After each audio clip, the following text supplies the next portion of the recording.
के कौन बुझिन रो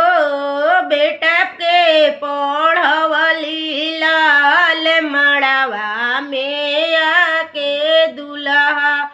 अब का बनी गईले लाल मड़वा में आके दुल्हा आयन पड़े गो बनी गईले ला आईए में इंग्लिश पूछनी